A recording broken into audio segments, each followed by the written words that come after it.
Welcome, Sagittarius, Sun, Moon, and Rising for your forecast for 2026. This is an overview of 4 big trends that I'm seeing for you in this year ahead. And we're going to be here for about 20 to 25 minutes on average. So welcome to this little mini reading. And if you're new to my channel, hi, my name is Lori Lothian, and I am a Western tropical zodiac astrologer. And we're going to also talk about how to listen to this today. You can listen for your sun, moon, or rising sign. All 3 are useful, but they all are different in their meaning. So your rising sign is your simulation avatar. It's the character in the game of life. It's what you look like. It's your mask. It's your face forward. And I got this weird hair today, but I'm all right with it.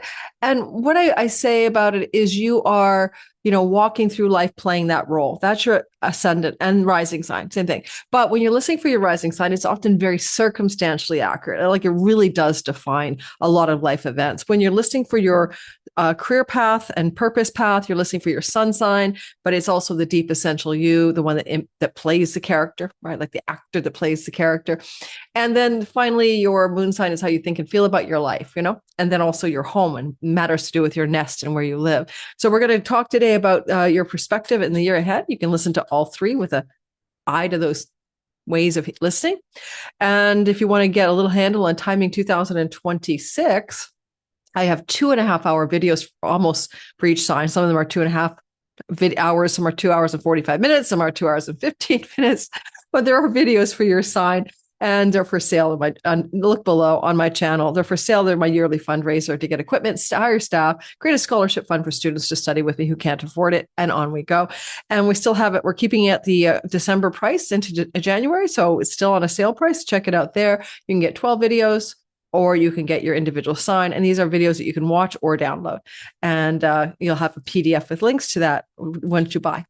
So the first thing I want to talk about as a Sagittarius is that you are the one sign that is resilient. You have faith, hope, and optimism, and you are the natural adventurer of the zodiac. Okay. And that's a good thing because there's a bit of an adventurous spirit like coming through the sky for you in 2026. And a lot of that has to do with where Jupiter is going to head in midway through the year. We're going to break it down in a bit, but that you might want to gallivant to foreign countries or take long gallivanting adventures, pilgrimages. Maybe you're even going to want to go to church or find a spiritual tradition that really works for you. But we also know that because you're Jupiter ruled, he's going to flow to you in this year in a beautiful, beautiful fire trine.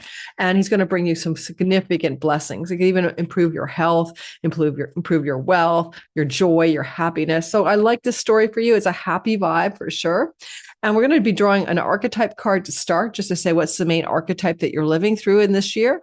But I'm also going to show you a little bit of this is the thumbnail that you can take a screenshot of, Sag, so that you can have it kind of handy, if you know what I mean. Like, so here we go. Let's bring that screenshot up. See if I can make it bigger. And you can just, keep it handy for the year ahead. Okay, I made it super big, but now I can't find you guys anymore. You've disappeared. That's not good because I got to share. All right, let's try again. So this is what you may expect. These are just some of the themes. Of course, I could not cover everything. That's why those longer videos are more than 2 hours each. So you might want to screenshot some vibrations. Good vibrations that you're going to have this year. You're going to have these travel adventures. You will have a money reset, and that's partly Jupiter's doing. Career shifts are coming in as well, and potentially for some of you, new love. Not everybody will have new love, so don't worry about your marriage falling apart, but some of you will have new love. So travel and money and career and love, these are stories that Jupiter is primarily responsible for, but there are other factors, including Mars. So we're going to talk about that too. Before we go away from this diagram that you might want to screenshot, this thumbnail for my channel, I want to remind you that, we're talking about the general bell curve astrology. So we're going to hopefully lean into some things that would be true for you. Unfortunately, I'm not doing readings right now, but I will be putting a list of referred astrologers onto my website. So you can go check my website. And everything about me is in the description box. Sometimes you guys email me like, where's your website or whatever? How much is a reading? And I'm like, guys, it's down below. It's in the about section of my channel. And it's underneath the video. Just click on it. You'll find out everything you need to know about me and where to find my stuff. So Saggies, I'm going to draw an archetype to start. Everyone gets one. This is just like, what's the main energy that you're embodying? The archetypal cards by, what's her name? Caroline Miss. I cannot believe we got the Messiah. And you know why that's important? Because Jupiter, the god of religion and truth and knowledge, is going to move through your ninth house of God and knowledge and truth and religion this year. And it'll happen midway through the year, July to the end of the year. So you might want to focus this year on the following themes: serving humanity with humility. And if you're in the shadow of the Messiah, you might have an exaggerated belief that you are the only means through which a cause can succeed. So you know what I mean? It's all up to me. It's not always up to you. Find teammates in that. There's quite a solitary interior to the Sagittarian archetype. Soloists. Now let's go ahead and break it down. The first thing I want to mention as we begin the year is the first week of January. There's an epic, intense, and rather rare event. There's going to be in your money house, earnings, resources, and possessions, a conjunction of Mars and Venus to the sun, and actually Venus and Mars to each other. So a triple conjunction in your second house. For Venus, she rolls it out over 4 years, but most acutely in the first 10 months. You're going to go, wow, I see Venus, the goddess of money, in Capricorn, the sign of wealth and prosperity, is resetting my money story. So it's a money reset button. And there's something about that January 6th reset button that by the end of this calendar year 26, you will see a change in your finances. Now, it can be in many different ways it could change. A new job, increase of salary. She'll try to bring something good. It could be a change connected to other sources of money that come to you, money from other means and ways that you normally derive income or resilient financial success. This is your food, shelter, and water house. She's also the goddess of what brings you pleasure. And this reset button in January at 10 months, where you get the most acute rollout, could indicate a like you eat here, right? You drink and eat, and she's the goddess of pleasure. And so if there's anything to do with an addiction, like too much wine or weed or whatever you do, or maybe, just bad food habits, she will try to do a reset of the food.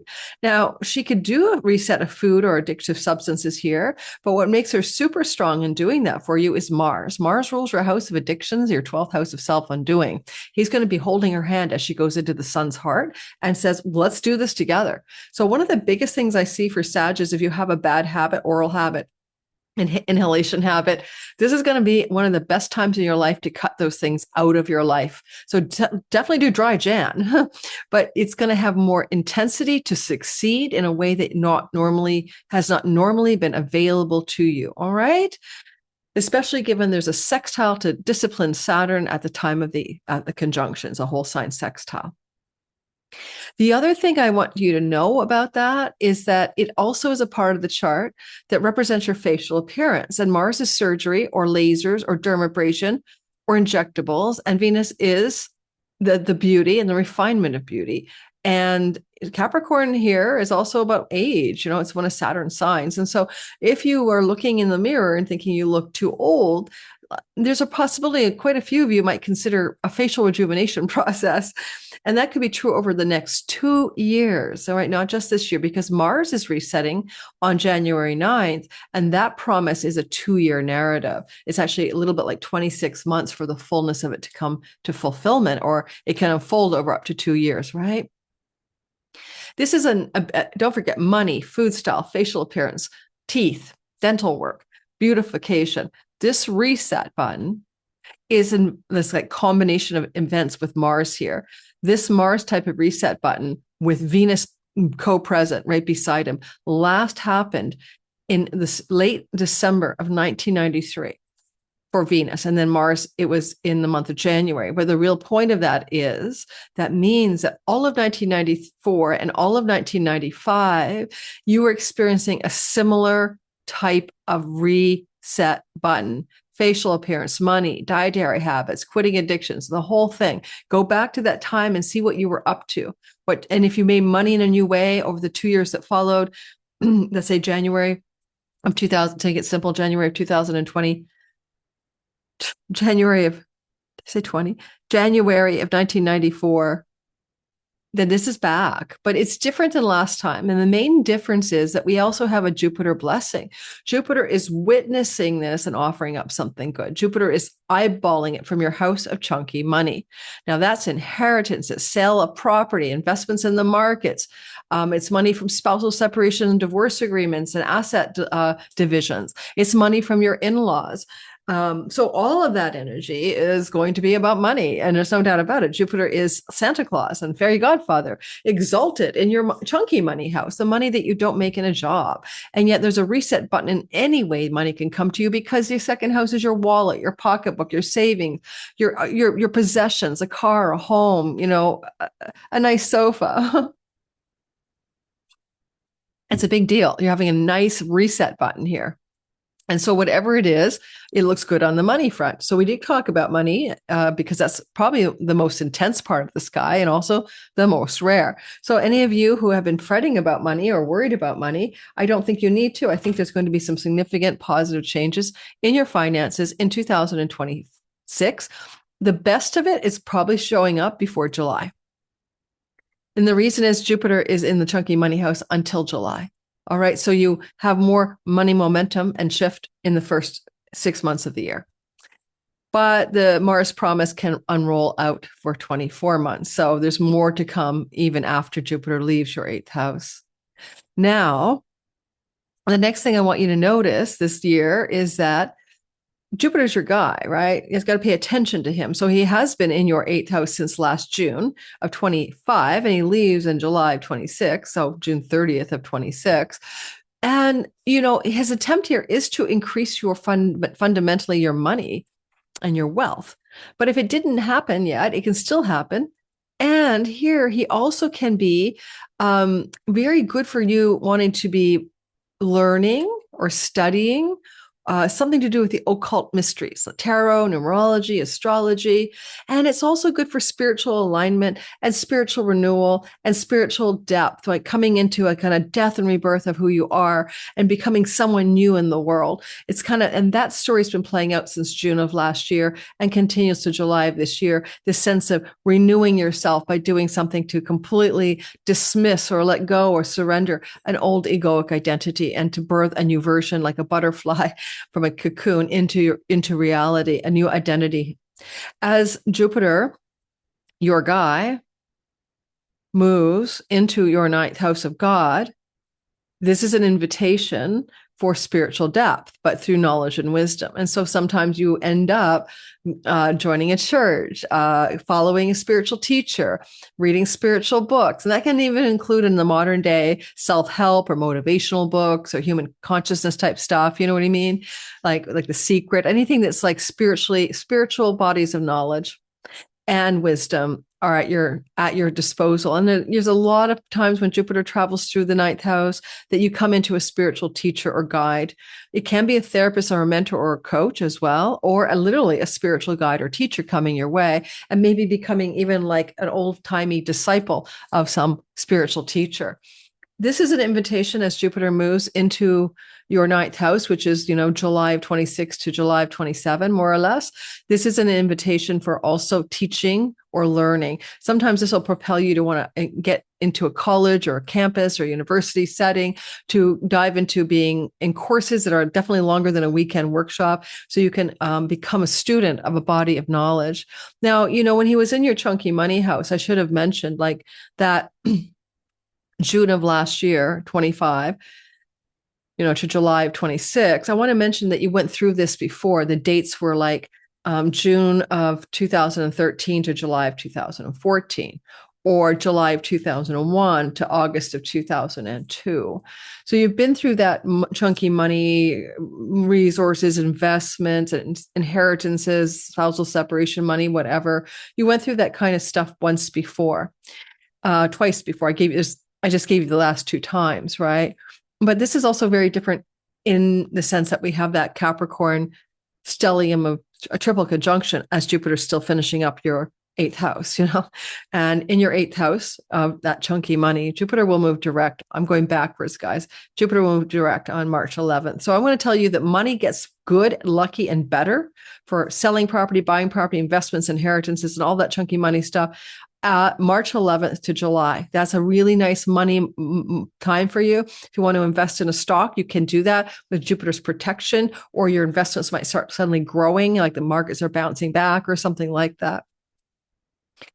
Now, when Jupiter's inviting you to spiritual wisdom and knowledge and maybe going back to school, he can also, when he moves into Leo in July, he can also get you on a pilgrimage. I've seen a lot of people go off on these like El Caminos or these like trips to India, like these kinds of spiritual pilgrimage journeys.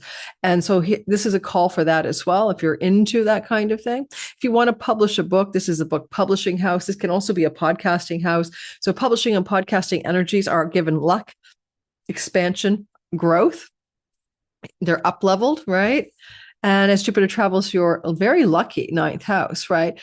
Jupiter does flow to your ascendant. All right. So there's a lot of feeling like your life is taking a turn for the lucky, a turn for the better, a turn for feeling like, you're on top of the world or something like that. Optimism and faith and hope just kind of infuse your life. July 26 out a year. Now, the other thing I want to note about this whole story is that you've been here before, right? Jupiter has been in your ninth house before. Like it was 2014, July to August of 2015, and also August of 2002 to August of 2003. And look back in time, what was happening then, what was going on with things to do with like, lucky breaks.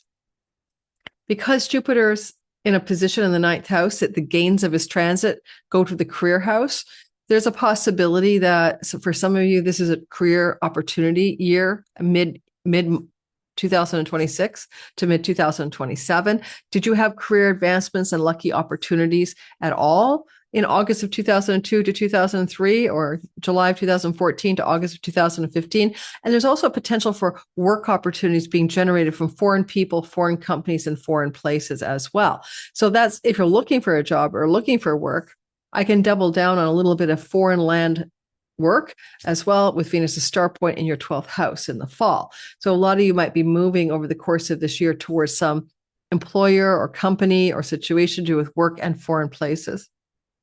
Or you live in a foreign place from where you were born and you get some work opportunities.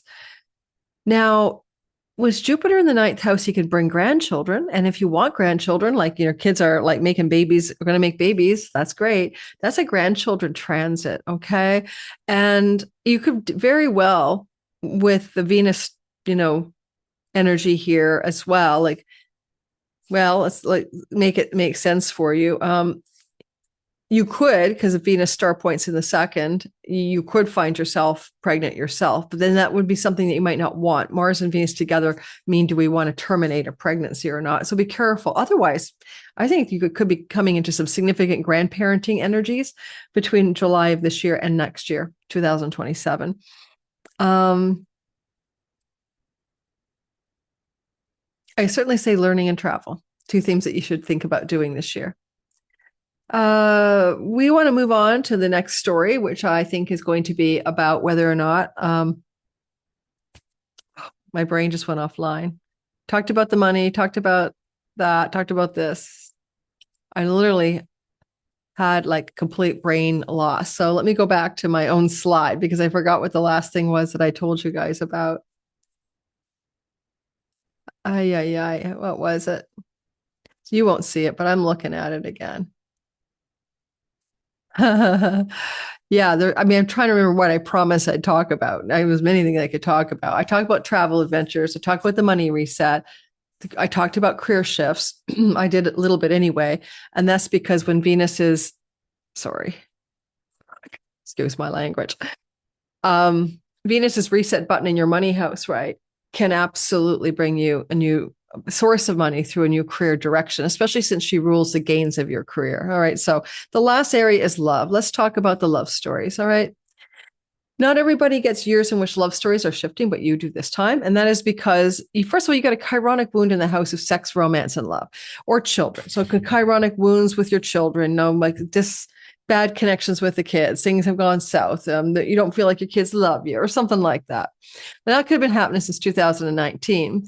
And Chiron's in that same house, the children house of entrepreneurial and creative energies and entrepreneurial and performative, like artists and all that, artistic, creative, and entrepreneurial energies. The muse has been wounded since 2019. And your performing has been wounded since 2019. You know, I have a guy friend who's a Sag, who's an actor, basically, and the pandemic shut down so much of his business, and he never really got back into the acting after 2020, right? So there's a woundedness here. And you even woundedness when I'm getting pregnant. And now you're going to leave that because Chiron's getting the heck out of your fifth house in 2027, but tiptoes out this summer. So summer love and had me some fun could happen. You want Jupiter's help, and that's Jupiter moving into the ninth house in July. So July, August, I bet you can find yourself in a heated, exciting, passionate, fun, and frivolous romance. But also, where else does the romance come from? Well, because of a Venus star point in the fall, there may be romantic love with someone in a foreign country, from a foreign culture, a foreign background, a foreign religion. You might even find it's because you're traveling and they may just bump into you on the road, on the old El Camino or whatever. So by being either in educational or travel adventures, you may bump into a romantic partnership. And that's what I'm getting out of this storyline. And, you know, both Mars and Venus wouldn't bring that because they co-joined in the house of your identity. And for you, Sag rising in particular, it's quite possible that you're really going to fall madly and crazily in love with somebody, most likely sometime after July the 1st through to the end of the year. And if you're already with somebody, then don't worry about it. That thing just continues on as always. You don't have any turbulence per se going through the marriage house. There's nothing really jamming up the Gemini sky. So it's more like, okay, yeah, there may be somebody new if you're single and you're looking for romance. Probably will be. And it'll be very passionate because the cosmic lovers join in January in your second house, but they're also able to witness the sex and romance house, you see? And so that could lead to like a passionate romantic love story. I'm not sure if it would last. I can't tell you that yes or no, but it might.